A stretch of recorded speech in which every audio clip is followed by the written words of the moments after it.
तो ये favourite question है, 3 स्टार लगा देता हूँ इस पर। जब भी पूछा गया है दोस्तों 4 नंबर से कम में पूछा नहीं गया है, तो ये थोड़ा सा लेंथी पड़ेगा, लेकिन आपको इसके नंबर भी उतने मिलेंगे।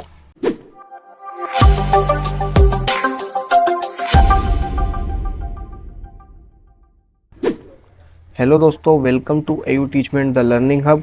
आज की ये वीडियो हमारी इस सीरीज़ की तीसरी वीडियो होने वाली है, तीसरा लेक्चर होने वाला है हमारे अध्याय नंबर 1 वास्तविक संख्या का। ठीक है, तो इसके अंदर हम लोग जो 1.1 का हमारा एक वर्ड प्रॉब्लम बच गया था वो वर्ड प्रॉब्लम करने वाले हैं, और प्रश्नावली 1.2 को हम लोग जो है यहाँ से स्टार्ट करने वाले हैं ना।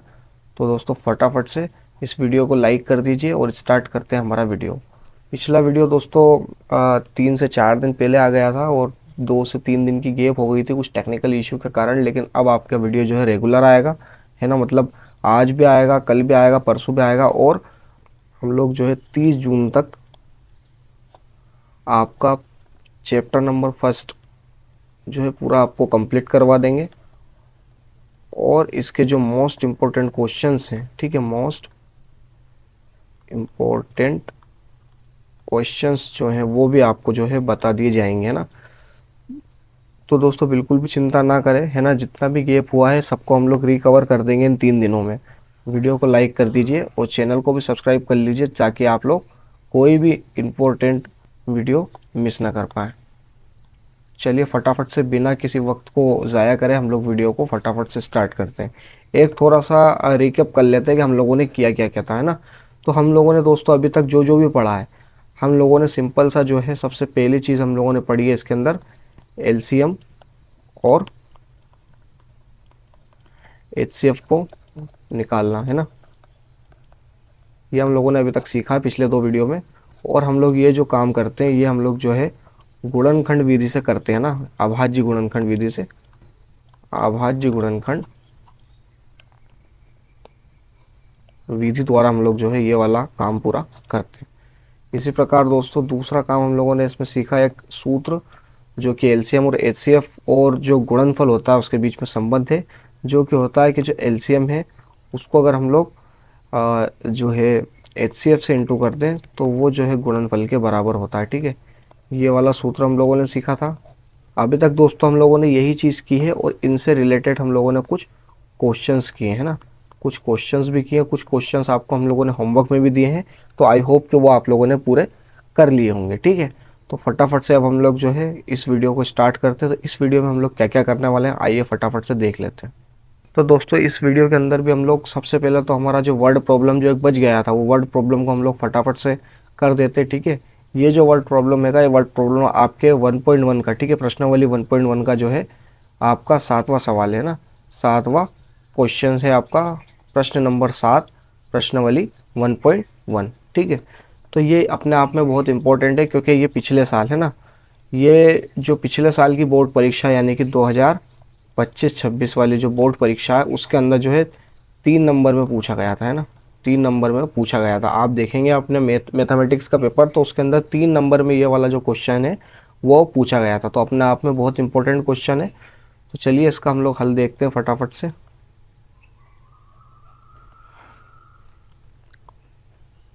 तो दोस्तों सबसे पहला हल लिखने से पहले हम लोगों को क्वेश्चन को अच्छे से पढ़ना आना चाहिए ना, कि क्वेश्चन एक्चुअल में कहना क्या चाह रहा है। तो दोस्तों क्वेश्चन क्या कहता है कि किसी खेल के मैदान के चारों ओर एक वृत्ताकार पथ है। ठीक है, एक वृत्ताकार पथ है। इस मैदान में इस मैदान का एक चक्कर लगाने में सोनिया को 18 मिनट लगते हैं, जबकि इसी मैदान का एक चक्कर लगाने में रवि को 12 मिनट लगते हैं। ठीक है, एक मैदान है दोस्तों, उसमें सोनिया अगर चक्कर लगाए तो उसको 18 मिनट लगते हैं और रवि अगर चक्कर लगाए तो उसको 12 मिनट लगते हैं। ठीक है, मान लीजिए दोनों एक ही स्थान और एक ही समय पर चलना प्रारंभ करके एक ही दिशा में चलते हैं, कितने समय बाद पुनः प्रारंभिक स्थान पर मिलेंगे। ठीक है दोस्तों, सबसे पहला ये सवाल कहना क्या चाह रहा है उसको हम लोग एक डायग्राम के द्वारा समझ लेते हैं फटाफट से। तो दोस्तों एक मैदान है जो वृत्ताकार है, तो इसके लिए हम लोग फटाफट से एक वृत्त बनाते हैं सबसे पहला, तो है ना, ये देख सकते हैं दोस्तों, ये वृत्ताकार हमारा पथ हो गया।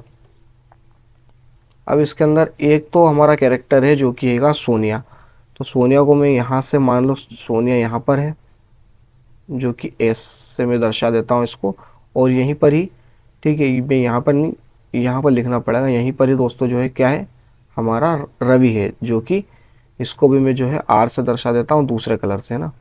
रवि को भी मैं जो है यहाँ पे आर से दर्शा रहा हूँ, ठीक है। दोनों एक ही जगह पर हैं, ये ऐसा नहीं है कि दोनों अलग अलग है, दोनों एक ही जगह पर है, तो इसलिए आप कंफ्यूज मत होना। ऊपर नीचे मैंने बना दिया क्योंकि जगह नहीं थी। तो अब प्रश्न क्या कहना चाह रहा है, प्रश्न ये कहना चाह रहा है कि ये दोनों एक ही जगह से चलना प्रारंभ करते हैं। तो जो सोनिया है वो पूरा चक्कर यहाँ से इस प्रकार से लगाकर यहाँ पर आ जाती है, कितने मिनट में, 18 मिनट में। और जो राहुल है, राहुल पूरा ये जो चक्कर है, राहुल पूरा ये वाला जो चक्कर है ये लगाकर पूरा यहाँ से यहाँ तक आ जाता है सोनिया से पहले, यानी कि 12 मिनट के अंदर ये जो राहुल है ये आ जाता है। राहुल नहीं, सॉरी दोस्तों, रवि नाम है ना इसका। तो 18 मिनट में हमारी सोनिया आ जा रही है और 12 मिनट में हमारा जो रवि है वो आ जा रहा है। तो सोनिया और रवि दोनों अगर एक ही, यानी कि एक ही जगह से चलना, एक ही समय पर, जैसी मतलब बेल बजी ऐसे ही उन्होंने भगना स्टार्ट किया, तो कितनी देर बाद, है ना, तो कितनी देर बाद, कितने समय बाद वो वापस से इस स्थान पर मिलेंगे, एक साथ मिलेंगे, याद रखना दोस्तों, है ना।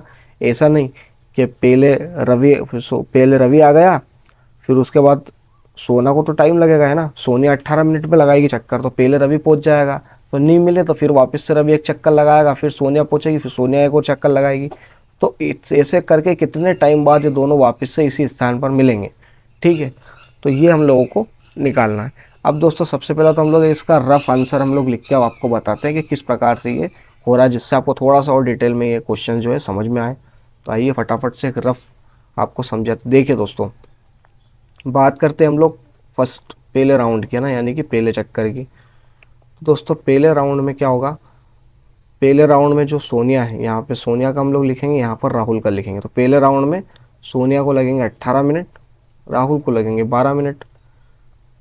फिर दूसरा राउंड जब होगा तो इसमें भी सोनिया को 18 मिनट लगेंगे और राहुल को लगेंगे 12 मिनट, ठीक है। अब सोनिया 18-18 मिनट के 2 चक्कर लगाएगी, है ना। सोनिया 18-18 मिनट के हमारे 2 चक्कर लगाएगी, तो टोटल हो जाएंगे यहाँ पे 36 मिनट। और राहुल जो है 2 चक्कर लगाएगा तो हो जाएंगे 24 मिनट, यानी कि हम लोगों को दोनों को बराबर टाइम पे हम लोगों को एक जगह पर रहना है। तो हम लोग राहुल से क्या करेंगे, तीसरा चक्कर भी लगवा देंगे, तो इस प्रकार से इसका भी जो है 36 मिनट आ जाएगा, है ना। मतलब कुल मिला के राहुल हमारा 3 चक्कर लगाएगा, सोनिया हमारे 2 चक्कर लगाएगी, और दोनों 36 मिनट पर आकर मिलेंगे। तो ये एक रफ, अगर आप थोड़ा सा अगर आप लोग दिमाग लगाओ तो आप इस टाइप से इसको सोल्व कर सकते हो। लेकिन आपको पेपर में इस टाइप का आपको नहीं लिखना है। क्यों नहीं लिखना है, क्योंकि ये आपका स्टैंडर्ड आंसर नहीं है ना। आंसर तो है लेकिन आपने इससे आंसर निकाल दिया, लेकिन ये स्टैंडर्ड आंसर नहीं है। अगर ये क्वेश्चन हमारा एमसीक्यू टाइप होता तो इस टाइप से हम लोग इसको निकाल सकते थे, लेकिन स्टैंडर्ड आंसर लिखने के लिए आपको पूरा स्टैंडर्ड तरीके से इसको सॉल्व करना रहता है, ठीक है। तो आइए फटाफट से हम लोग इसको थोड़ा सा इधर कर देते हैं, और अब हम लोग स्टार्ट करते हैं हमारा एक्चुअल इसका सॉल्यूशन। तो एक्चुअल में इसको किस प्रकार से सॉल्व करेंगे, तो आइए बताएं। तो सबसे पहले आपको लिखना होगा कि माना, है ना, सबसे पहले आपको लिखना होगा माना रवि और सोनिया, है ना, रवि और सोनिया क्रमशः एक्स तथा वाई चक्कर, है ना, एक्स तथा वाई चक्कर टी समय में पूर्ण करके एक एक ही करके पुनः प्रारंभिक, पुनः जो है प्रारंभिक स्थान पर मिल जाते हैं, प्रारंभिक स्थान पर मिल जाते हैं, ठीक है। तो हम लोगों ने जिस समय पे भी वो मिलते हैं उसको हम लोगों ने क्या मान लिया, इसके अंदर टी हम लोगों ने जो है मान लिया, ठीक है। इसको मैं थोड़ा सा छोटा करके लिख देता हूँ। दोस्तों जिस समय पर भी वो मिले उसको हम लोगों ने मान लिया है टी, ठीक है। टी समय पर, ठीक है, माना रवि और सोनिया क्रमशः एक्स तथा वाई चक्कर लगाकर टी समय में पूर्ण करके पूरा जो है आपका जो है प्रारंभिक स्थान पर मिल जाते हैं। ये हम लोगों ने अभी तक लिखा। अब हम लोग ये लिखते हैं कि जो सोनिया है, ठीक है, रवि, सबसे पहले रवि का लिखते हैं। रवि को एक चक्कर लगाने में लगा समय। तो रवि को दोस्तों एक चक्कर लगाने में जो है टोटल 12 मिनट का आपको समय लग रहा है। इसी प्रकार जो हमारी सोनिया है, तो सोनिया को एक चक्कर लगाने में लगा समय, ठीक है। तो सोनिया को एक चक्कर लगाने में हमारे 18 मिनट लग रहे हैं ना, इसको लग रहा है हमारे 18 मिनट। तो अब रवि को एक चक्कर लगाने में 12 मिनट लग रहे हैं, सोनिया को एक चक्कर लगाने में 18 मिनट लग रहे हैं, ठीक है। रवि ने एक चक्कर लगाए टोटल और इसने वाई चक्कर लगाए। तो अगर हम लोग टोटल लिखें ओवरऑल, इसमें ओवरऑल अगर हम लोग इसके अंदर लिखें तो हम लोग कह सकते हैं कि रवि को रवि को रवि को कुल चक्कर लगाने में लगा समय, है ना, कि रवि को कुल चक्कर लगाने में कितना समय लगा। तो दोस्तों एक से चक्कर रवि ने लगाया और 12 मिनट में एक चक्कर लगाता है, तो इसका मतलब ये हुआ कि उसने जो है टोटल 12 एक चक्कर लगाए, है ना। इसी प्रकार इसी लाइन को मैं सिंपल सा कॉपी कर लेता हूँ यहाँ से, और यहाँ पे हम लोग सिंपल सा रवि की जगह लिख देंगे सिर्फ सोनिया, है ना।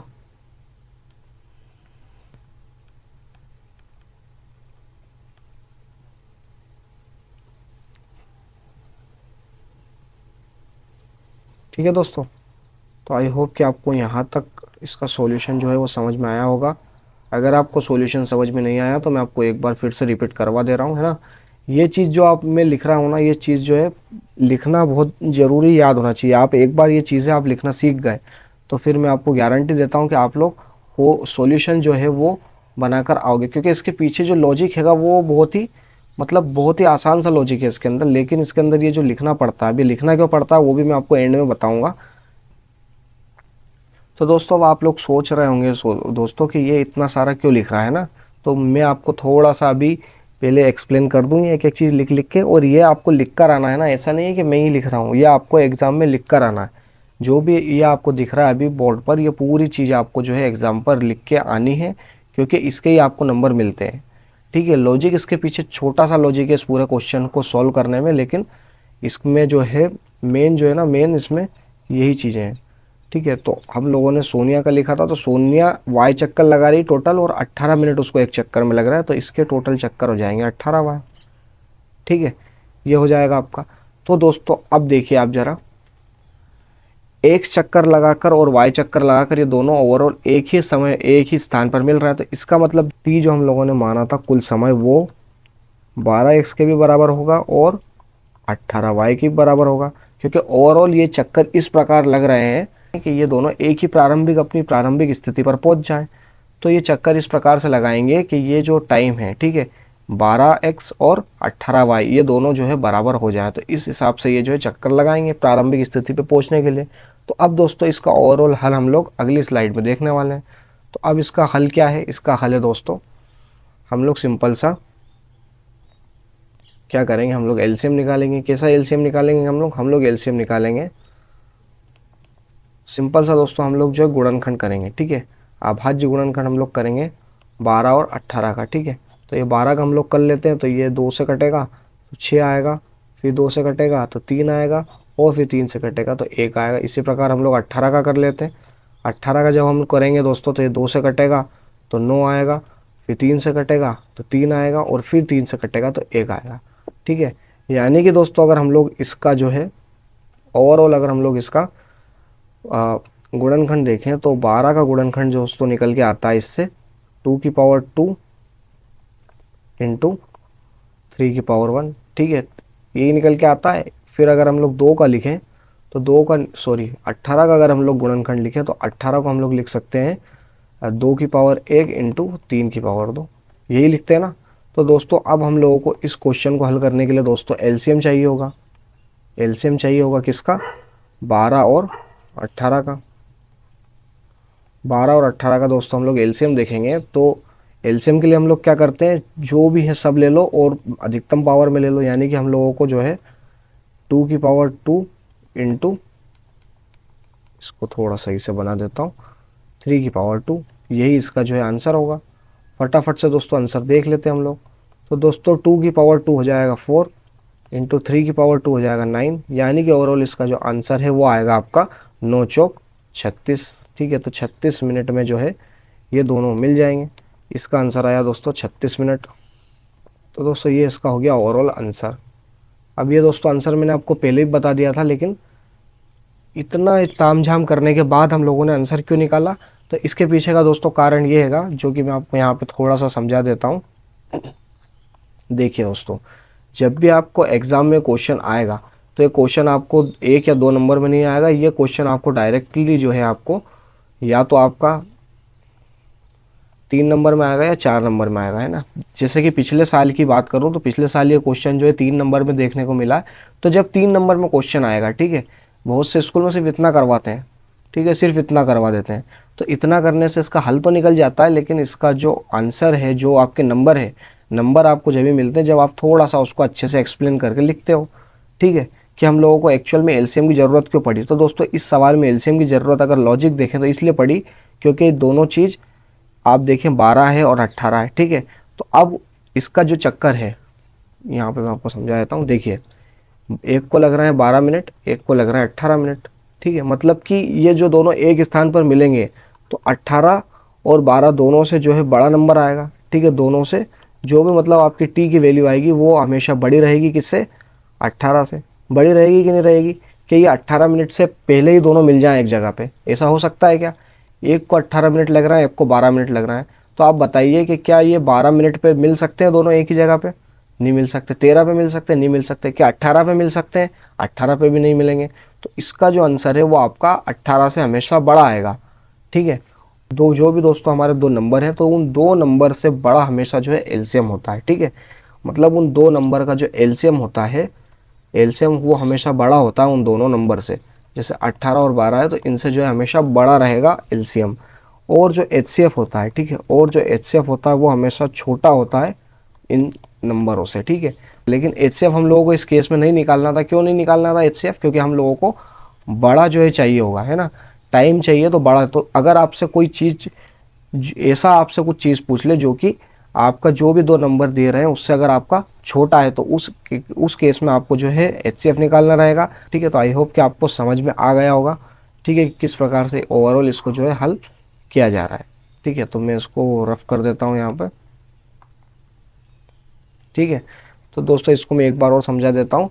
हम लोगों ने जो रवि है और सोनिया है उनके चक्करों को हम लोगों ने एक्स और वाई चक्कर मान दिया, ठीक है, मान लिया। और उसके बाद हम लोगों ने इनको टी समय पे पूर्ण करके, मतलब टी समय के अंदर हम लोगों ने इसको प्रारंभिक स्थान पर पहुंचा दिया, मिला दिया।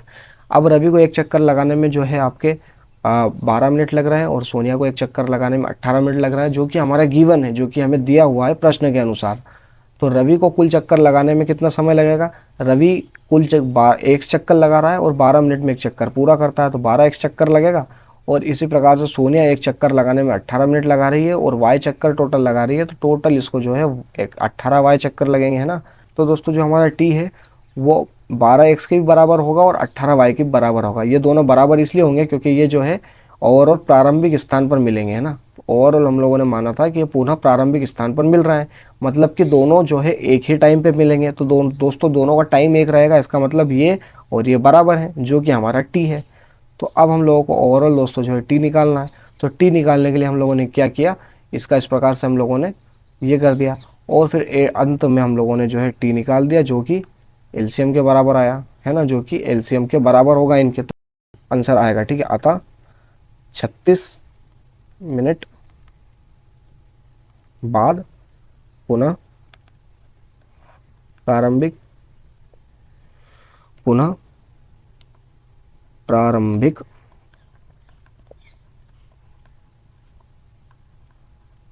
स्थान पर मिलेंगे। ठीक है, ये आप लोग दोस्तों जो है फाइनल आंसर इसका जो है लिख सकते हो इस प्रकार से कुछ। ये दोस्तों इसका ओवरऑल और फाइनल आंसर हो गया। ठीक है, तो ये आप लोग लिख के आ सकते हो इस टाइप से। आपके एग्जाम में अगर ये पूछे तो आपको इस टाइप से इसका सॉल्व लिखना है। तो आई होप कि आपको पूरा समझ में आ गया होगा वर्ड प्रॉब्लम किस प्रकार से आपको सेटल करना है। वर्ड प्रॉब्लम के अंदर आपको 2 नंबर दे रखेंगे या 3 नंबर दे रखेंगे, बस उन 3 नंबर का आपको या तो एलसीएम निकालना होगा या फिर एचसीएफ निकालना होगा।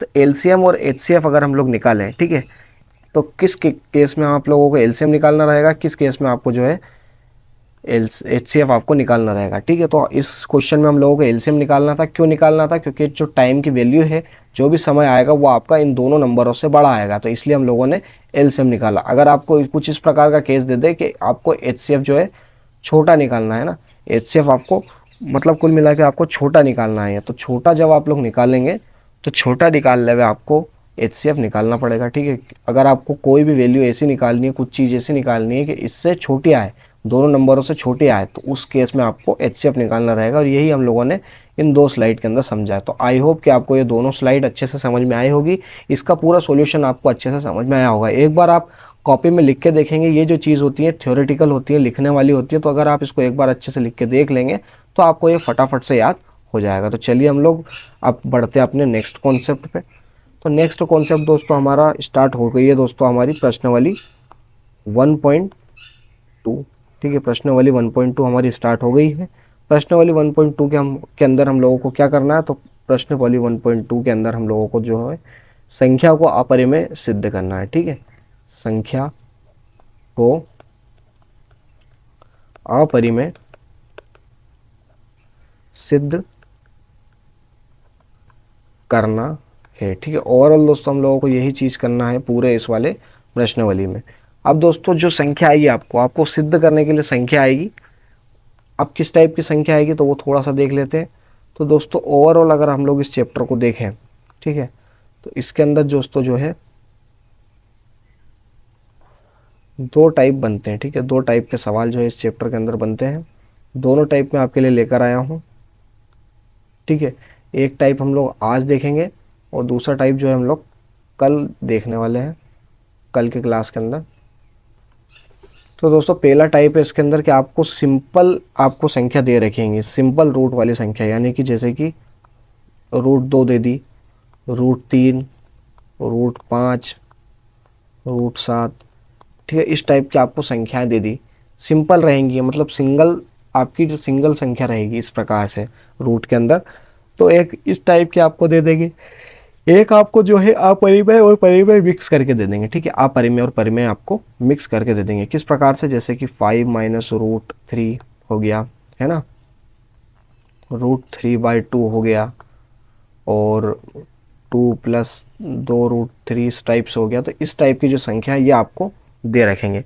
तो दोस्तों 2 ही टाइप इसके बनते हैं, और जो टाइप आपको सबसे आसान लग रहा है ये वाला, ये थोड़ा सा इसकी तुलना जो है लेंथी पड़ता है, ये थोड़ा सा लेंथी है, और ये वाला जो है ये छोटा है। ठीक है, मान लो अगर इसको करने में आपको 2 पेज लग रहा है तो ये आपका एक ही पेज में हो जाएगा, लेकिन ये थोड़ा सा क्या दिखने में आपको मुश्किल लगता है और ये वाला आपको दिखने में आसान लगता है।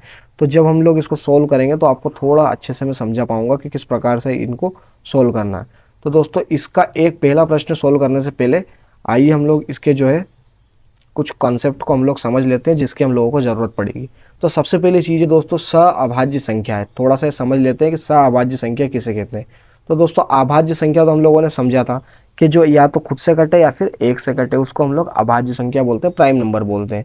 तो जो सअभाज्य संख्याएं हैं, को प्राइम नंबर्स, तो ये एक्चुअल में जो है एक सिंगल संख्या नहीं है, सिंगल डिजिट नहीं है, ये जो है 2 का एक पेयर होता है, एक जोड़ा होता है, यानी कि 2 संख्या का ऐसा जोड़ा। इसकी अगर मैं परिभाषा अगर आपको लिखूं, परिभाषा अगर हम लोग इसकी लिखें, डेफिनेशन अगर हम लोग इसकी लिखें, तो आपको लिखना पड़ेगा कि 2 संख्या का समूह, ठीक है, 2 संख्याओं का समूह जिसका जो HCF है, जिसका जो HCF है HCF 1 हो। ये इसका सिंपल सा डेफिनेशन है कि 2 संख्याओं का ऐसा समूह जिनका आप HCF निकालो तो वो आ जाए आपका 1, तो उसको आप लोग कहेंगे को प्राइम नंबर्स, यानी कि सह अभाज्य संख्याएं। किस प्रकार से? तो आइए एक उदाहरण हम लोग यहाँ पे लेते हैं। तो दोस्तों जैसे कि 10 हो गया और हमारा 8 हो गया, ठीक है, 10 और 8 अगर हम लोग देखें तो इसका जो HCF दोस्तों आएगा, इसका जो HCF आएगा वो दोस्तों 2 आएगा। 2 क्यों आएगा इसका HCF? क्योंकि इन दोनों के अंदर कॉमन फैक्टर है 2, यानी कि 2 के पहाड़े में 8 भी आता है और 10 भी आता है, तो इसलिए इसका जो HCF है वो आ जाएगा 2। अब 2 इसका HCF आ गया, इसका मतलब ये जो है सअभाज्य संख्या जो है बिल्कुल भी नहीं है, ये सअभाज्य संख्या नहीं है। इसी प्रकार दोस्तों हम लोग एक संख्या देख लेते हैं यहाँ पे, जो कि रहेगी आपकी 5 और 4, ठीक है, 5 और 3 देख लेते हैं, ठीक है दोस्तों, 5 और 3। तो क्या दोस्तों 5 और 3 का HCF 1 होगा? बिल्कुल दोस्तों, 5 और 3 में कोई भी कॉमन फैक्टर नहीं है, तो इसलिए इसका जो HCF है वो हमारा जो है 1 होगा, इसका HCF 1 होगा। तो इसलिए हम लोग कह सकते हैं कि दोस्तों ये एक सअभाज्य संख्या है, ये दोनों जो है सअभाज्य, आपस में सअभाज्य हैं, ठीक है। दूसरे शब्दों में अगर मैं आपको कुछ आसान ट्रिक के जरिए समझाऊं, तो अगर हम लोग 10/8 लिखते हैं तो क्या दोस्तों ये पूरी हमारी संख्या है? क्या ये मतलब पूरी काटापीटी करके हमारे सामने ही नहीं आई? हम लोग इसको और आगे काट सकते हैं क्या? बिल्कुल काट सकते हैं। 2 से अगर हम लोग इसको काटेंगे तो ये कट जाएगी 5 बार में और ये कट जाएगी 4 बार में। तो कटने के बाद आप देखिए, अब ये जो है इसको हम लोग जो है और आगे तक नहीं काट सकते। 5/4 को अगर हम लोग काटेंगे तो आंसर हमारा पॉइंट में आएगा, जो कि हम लोगों को नहीं चाहिए। ये क्या पूरी कट रही है? तो जब तक ये पूरी ना कटें, ठीक है, जब तक ये पूरी ना कटें, तो जैसे ये पूरी ना कटेंगी मतलब ये दोनों आपस में पूरी नहीं कट सकती, तो ये दो जो है आपस में जो है सअभाज्य है। इसी प्रकार अगर हम लोग 5/3 का देखें तो 5/3 भी आपस में नहीं कट सकती, तो इसलिए ये सअभाज्य संख्या है। तो सअभाज्य संख्या एक्चुअल में वो संख्या होती है जिनको अगर हम लोग अंश और हर में लिखें, ठीक है, इस प्रकार से बटे के रूप में हम लोग लिखें, तो वो आपस में पूर्ण रूप से ना कटे, तो वो भी एक तरीके से आप सअभाज्य संख्या मान सकते हैं। तो दोस्तों ये कॉन्सेप्ट आपका आगे काम आएगा, तो आपको ये समझना ज़रूरी है, ठीक है। यानी कि कुल मिला के ये जो है कट पिट के बिल्कुल क्लियर हमारे सामने है। इससे आगे हम लोग इसको और ज़्यादा नहीं काट सकते, और ज़्यादा इसको सरल नहीं कर सकते, और ज़्यादा इसको सरल रूप में हम लोग नहीं लिख सकते, तो इसलिए इसको हम लोग कहते हैं सअभाज्य संख्या है। आइए नेक्स्ट देख लेते हैं। ठीक है दोस्तों, तो एक प्रमेय आपको बहुत इंपॉर्टेंट रहेगी इसमें, ये प्रमेय इंपॉर्टेंट प्रमेय है आपकी। ये प्रमेय है यानी कि एक थ्योरम है कि मान लीजिए p एक अभाज्य संख्या है, यदि p a² को विभाजित करती है तो p a को भी विभाजित करेगी, जहां a एक धनात्मक पूर्णांक है। ठीक है दोस्तों, ये कहना क्या चाह रही है एक्चुअल में? तो दोस्तों ये कहना चाह रही है कि माना कि जो p है, p क्या है? एक अभाज्य संख्या है, p है एक अभाज्य संख्या है, यानी कि प्राइम नंबर है ना, p एक अभाज्य संख्या है। तो यदि, ठीक है, यदि p अगर a² को काट रही है, ठीक है, p अगर a² को काट रही है, p हमारी a² को काट रही है और एक पूर्ण रूप से काट रही है, ठीक है ना, पूर्ण रूप से काट रही है, तब वो जो है हमारे a को भी काटेगी पूर्ण रूप से। ये जो है कहना चाह रहा है। और यहाँ पे a क्या है? एक धनात्मक पूर्णांक है, ठीक है दोस्तों, यानी कि ये प्लस में रहेगा हमेशा, माइनस में नहीं रहना चाहिए, ठीक है। तो धनात्मक पूर्णांक ये है। तो अगर मैं इसको थोड़ा सा एक एग्जांपल के ज़रिए आपको समझाऊं, ठीक है, एक एग्जांपल अगर हम लोग देखें इसका, तो एग्जांपल में हम लोग ये समझ सकते हैं कि एक हम लोग संख्या ले लेते हैं 10 और नीचे हम लोग एक प्राइम नंबर ले लेते हैं जो कि होगा 2।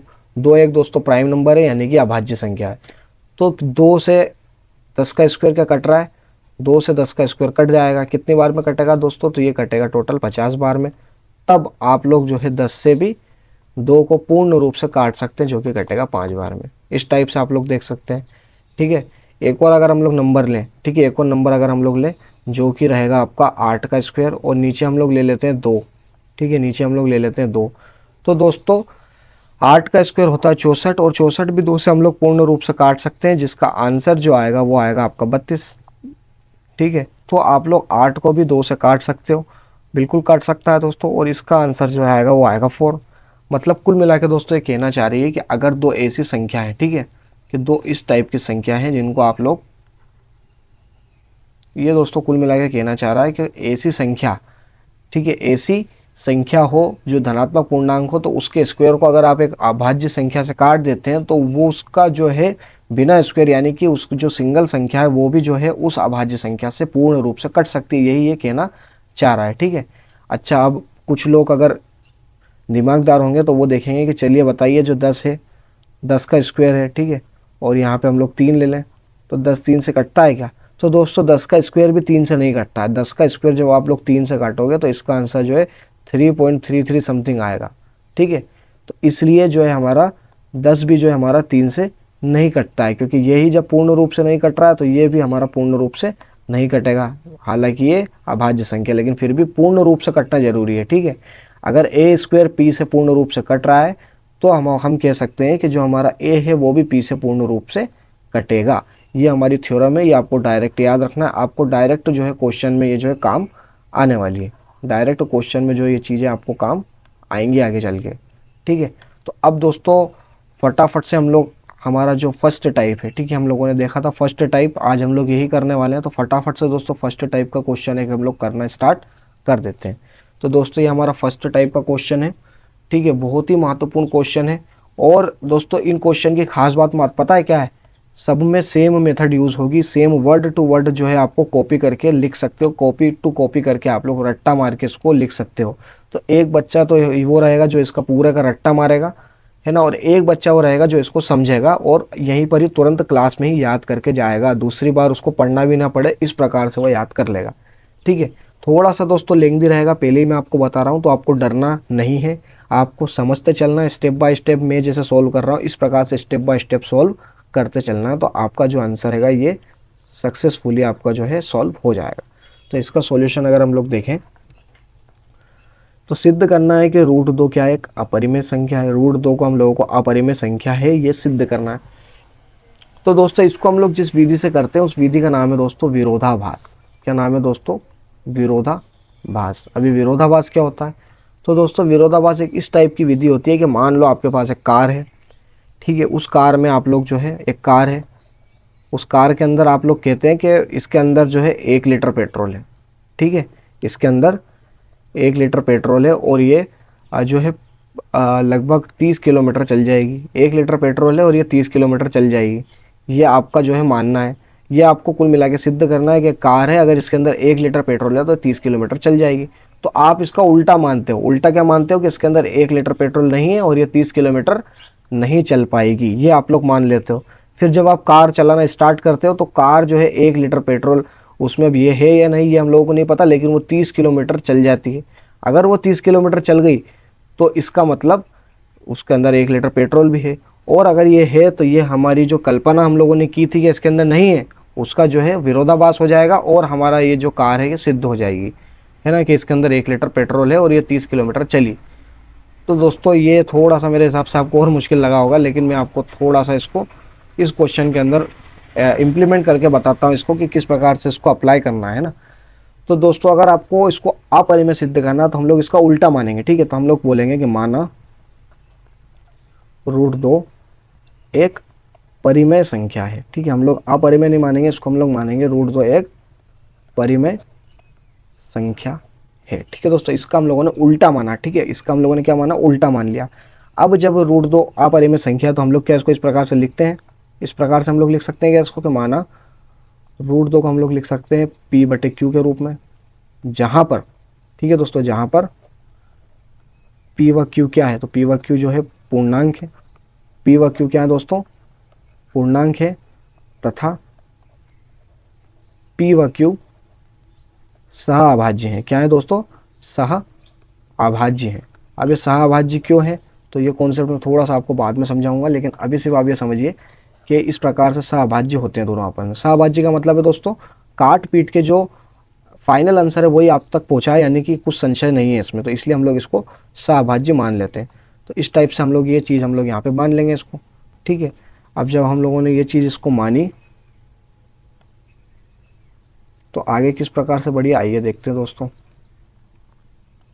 तो अब आपको क्या लिखना है, ठीक है, अब आपको सिंपल सा कुछ नहीं करना है दोस्तों, दोनों पक्षों में वर्ग कर देना है, ठीक है। तो दोनों पक्षों में वर्ग करने पर, तो जब आप दोनों पक्षों में वर्ग करेंगे, ठीक है दोस्तों, यहाँ भी वर्ग करेंगे और यहाँ पर भी जो है वर्ग करेंगे, तो जब यहाँ वर्ग करेंगे तो ये हो जाएगा दोस्तों 2 बराबर p² और q², इस टाइप से हो जाएगा।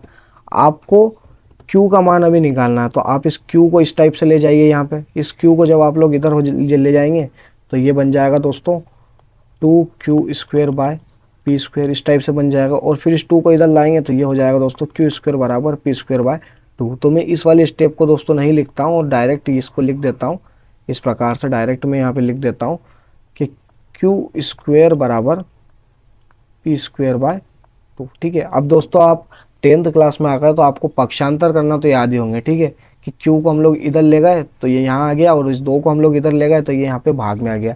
तो इतना तो मेरे हिसाब से आपको याद ही होना चाहिए। तो दोस्तों इसको आप मान सकते हैं समीकरण 1। ठीक है, ये आपकी हो गई समीकरण नंबर 1। अब इस समीकरण अंदर आप लोग देख सकते हैं, मैं आपको कुछ चीज़ें बताऊंगा, कुछ पॉइंट्स बताऊंगा, जिनको आप लोग लिख कर आपका ये जो आंसर है इसको आप आगे बढ़ा सकते हो। किस प्रकार से बढ़ा सकते हो, तो आइए देखते हैं फटाफट से। तो सबसे पहले आप लोग यहाँ पे लिखेंगे चूंकि Q एक पूर्णांक है, जो कि है ही सही। ठीक है, क्या Q एक पूर्णांक है? तो बिल्कुल, हम लोगों ने पहले ही करा था कि परिमेय संख्या है तो जो P और Q है ये दोनों पूर्णांक होंगे। तो चूंकि P एक पूर्णांक है तब, ठीक है, क्योंकि Q एक पूर्णांक है तब Q² भी जो है पूर्णांक होगा। जब कोई पूर्णांक का हम लोग वर्ग निकालते हैं तो वो भी पूर्णांक होगा। ठीक है, तो तब हमारा Q² भी पूर्णांक होगा। इसलिए ठीक है, Q² हमारा पूर्णांक है तो हमारा Q हमारा पूर्णांक है तो Q² भी हमारा जो है पूर्णांक होगा। इसको थोड़ा सा सही मैं आपको बना देता हूँ ताकि आप कंफ्यूज ना हो। ये जो है Q का स्क्वायर है। ठीक है, तब हम लोग ये कह सकते हैं, इसलिए इसका मतलब ये है कि जो 2 है, 2 जो है आपका 2, वो P² को पूर्ण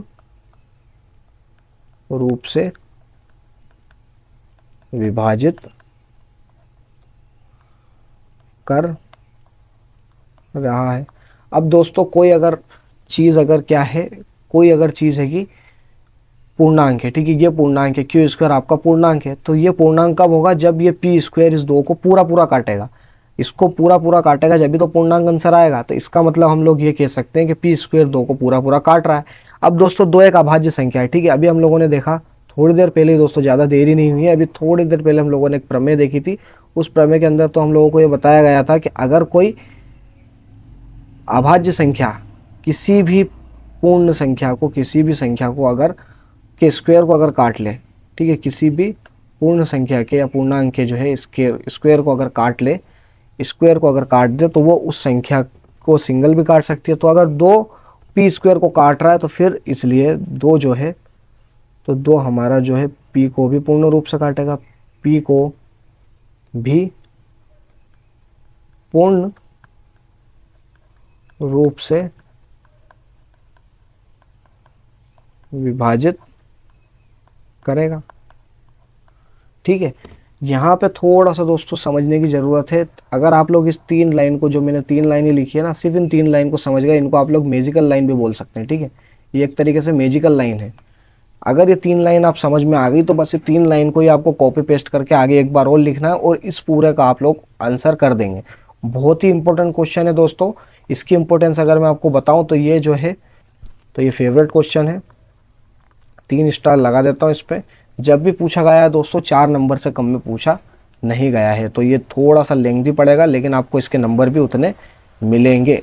ठीक है, तो टेंशन ना लीजिए दोस्तों, फटाफट से, इतना भी आसान है दोस्तों, इतना मुश्किल नहीं है। तो फटाफट से हम लोग यहाँ पे लिखना स्टार्ट कर देते हैं। अब देखिए ज़रा आप लोग, हम लोगों ने सिंपल सा इसको इस प्रकार से इसका वर्ग करके ऐसा करा, पक्षांतर करके Q को हम लोगों ने इस प्रकार से लिख दिया, समीकरण 1 बन गई। समीकरण 1 में दोस्तों जो Q है वो एक पूर्णांक है, तो Q² भी हमारा पूर्णांक होगा। तो 2P² को पूर्ण रूप से विभाजित कर रहा है, तो इसलिए 2P को भी पूर्ण रूप से विभाजित करेगा। अभी हम लोगों ने देखा। तो मान लीजिए, ठीक है, पुनः मान लेते हैं हम लोग। तो माना जो P है वो 2 से डिवाइड होकर एक नया पूर्णांक देता है जो कि होगा K1। K1 क्या है यहाँ पे? तो K1 भी दोस्तों क्या है? पूर्णांक है। K1 दोस्तों पूर्णांक है। ठीक है, K1 दोस्तों क्या है? तो K1 पूर्णांक है। ठीक है, ये समझना जरा आप लोग। ठीक है, K1 भी पूर्णांक है। हाईलाइट कर देता हूँ इसको थोड़ा सा। ठीक है, तो यहाँ से अगर हम लोग p का मान निकालें तो p का मान यहाँ पे आता है 2k1। ठीक है, p का मान आता है यहाँ से 2k1, जो कि हमारी समीकरण 2 आप लोग लिख सकते हो। तो अब हम लोग क्या करेंगे, समीकरण 2 से p का मान समीकरण 1 में रखने पर ये देखेंगे दोस्तों, समीकरण 2 से हम लोगों ने p का कुछ मान निकाला है।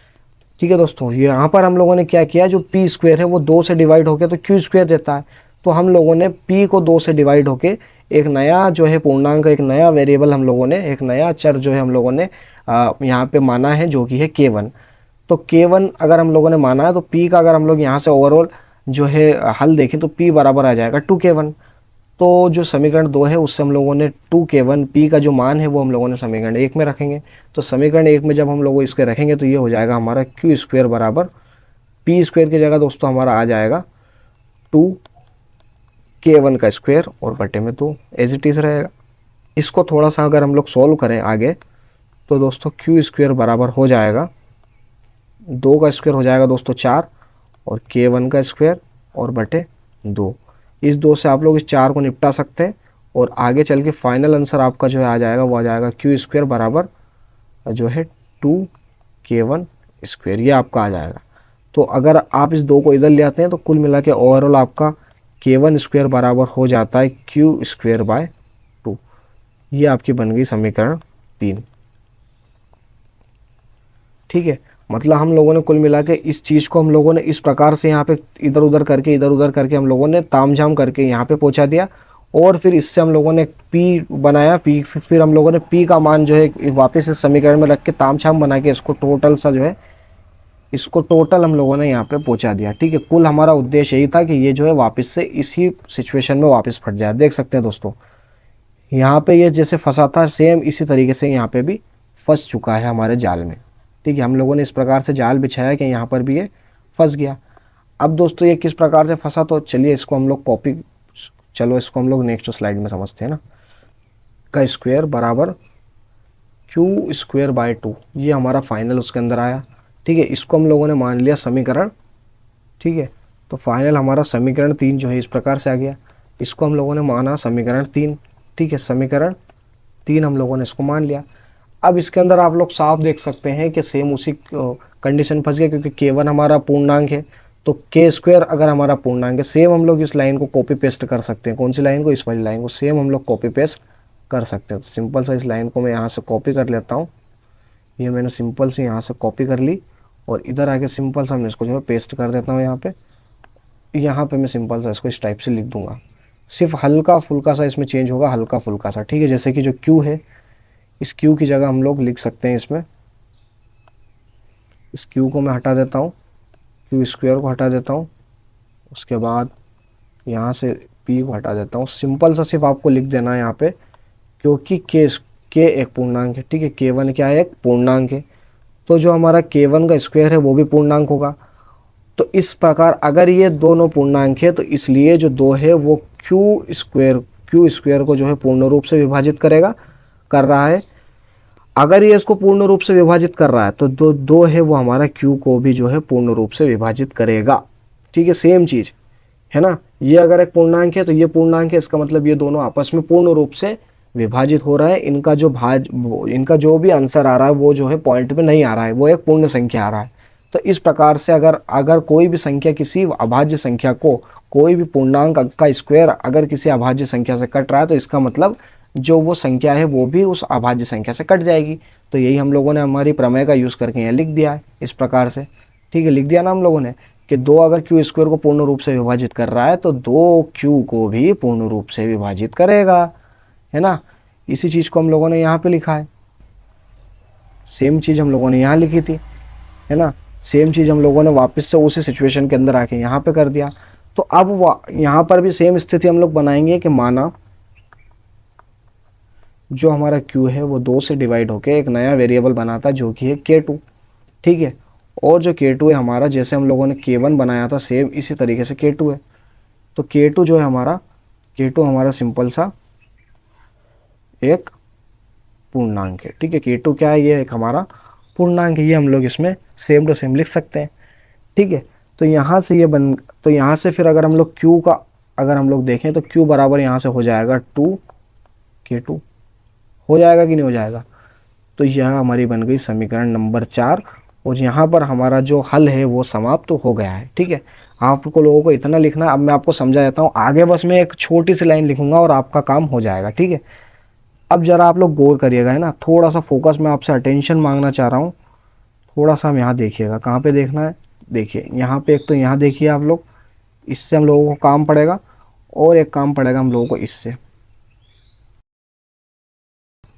तो रफ थोड़ा सा समझाता हूँ आपको। देखिए P बराबर आया था हमारा 2K1, Q बराबर हमारा आया 2K2। मतलब कि दोस्तों इसका मतलब मैं क्या कहना चाह रहा हूँ, कि इसका मतलब मैं ये कहना चाह रहा हूँ कि दोनों के अंदर दो कॉमन है दोस्तों। दोनों के अंदर जो दो है वो उभयनिष्ठ है। उभयनिष्ठ का मतलब है दोस्तों कॉमन है। P के अंदर भी दो, P का अगर हम लोग गुणनखंड करें तो उसमें भी दो है, और Q के गुणनखंड के अंदर भी दो हमको देखने को मिल रहा है। दूसरी जो संख्या उसको छोड़ो, लेकिन दो इसके अंदर होगा ही होगा। तो यहाँ पर भी दो हम लोगों को देखने को मिल रहा है, और यहाँ पर भी हम लोगों को दो जो है देखने को मिल रहा है। मिल रहा है कि नहीं मिल रहा है, आप बताइए फटाफट। तो इसका मतलब क्या समझे दया, इसका मतलब ये है कि ये जो पी स्क्वेयर है, ठीक है, और क्यू स्क्वेयर है, ये आपस में जो है सह अभाज्य, जो सह अभाज्य है वो जो है नहीं है। ये हम लोग इससे समझे, क्योंकि दोस्तों दोनों का जो HCF है ये तो दो बन सकता है। क्यों बन सकता है, दोनों में दो उभयनिष्ठ है। तो दोनों में अगर दो उभयनिष्ठ है तो इसका मतलब हम लोग ये कह सकते हैं कि दोनों सहभाज्य नहीं है। लेकिन हम लोगों ने तो यहाँ पे जो है सहभाज्य माना था। तो जब ये सहभाज्य नहीं है तो फिर ये जो है आपका परिमेय संख्या भी नहीं होना चाहिए। तो जब ये परिमेय संख्या नहीं है तो इसका मतलब क्या है, अगर कोई संख्या परिमेय संख्या नहीं है इसका मतलब क्या है कि वो अपरिमेय संख्या। बस यही हम लोगों को सिद्ध करना था। तो दोस्तों अभी के लिए ये जो कॉन्सेप्ट है, ठीक है, इस चीज़ को मैं यहाँ पे रफ कर देता हूँ। ये मैंने इसको रफ कर दी और इसको थोड़ा सा साइड में लगा देता हूँ। तो दोस्तों इसका हल अब किस प्रकार से, किस तरीके से लिखना है, तो आइए वो देख लेते हैं। थोड़ा सा इसको मैं ऊपर कर देता हूँ, यहाँ से यहाँ तक के को, ये थोड़ा सा ऊपर जाएगा। ठीक है, ये ऊपर हो गया। अब इसका यहाँ पे हम लोग लिखेंगे फाइनल। तो यहाँ पे हम लोग लिखेंगे सिंपल से, हम लोग लिखेंगे समीकरण, ठीक है, समीकरण 2 व 4 से यह स्पष्ट है कि, क्या स्पष्ट है, ये स्पष्ट है कि आपका जो Q है, ठीक है, ये क्या स्पष्ट है कि जो आपका P है, P और Q में उभयनिष्ठ, ठीक है, उभयनिष्ठ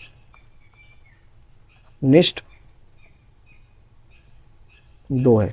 ठीक है, P व Q में उभयनिष्ठ दो है। ठीक है, इसलिए P व Q सह अभाज्य नहीं है, सहभाज्य नहीं है। अतः यह हमारी पूर्व कल्पना का, ठीक है, कल्पना ही की थी हम लोगों ने, माना ही था। तो पूर्व कल्पना का क्या है दोस्तों, ये हमारी पूर्व कल्पना का विरोधाभास है। ठीक है, इस पूरे को छोटा करना पड़ेगा दोस्तों। अपने आप में दोस्तों बड़ा है क्वेश्चन, है ना, मैं आपसे यूँ नहीं कहूँगा कि छोटा है, बड़ा है क्वेश्चन, मैं मानता हूँ, लेकिन ये स्टेप बाय स्टेप चलने वाला क्वेश्चन है। ठीक है, तो यहाँ पे कल्पना का क्या है, ये विरोधाभास है। पूर्व कल्पना का दोस्तों विरोधाभास है, विरोधाभास। विरोधाभास का मतलब है दोस्तों हम लोगों को जो है उल्टा आभास हो रहा है ये। ठीक है, दिख ही रहा है ये कि हम लोगों ने कुछ उल्टा गलती करी थी सोचने में। तो पूर्ण कल्पना का ये विरोधाभास है। ठीक है, अर्थात √2 एक अपरिमेय संख्या है, हैंस प्रूफ। ठीक है, तो दोस्तों इस प्रकार से आपको ये वाला जो आंसर है ये करना है। देख सकते हैं आप लोग हम लोगों ने किस प्रकार से इसको हल किया। तो हम लोगों ने सबसे पहला तो √2 को एक परिमेय संख्या माना। उसके बाद फिर हम लोगों ने उसको परिमेय संख्या का जो रूल होता है कि दोनों P व Q पूर्णांक होना चाहिए और P व Q सहभाज्य होना चाहिए, तो वो हम लोगों ने करा।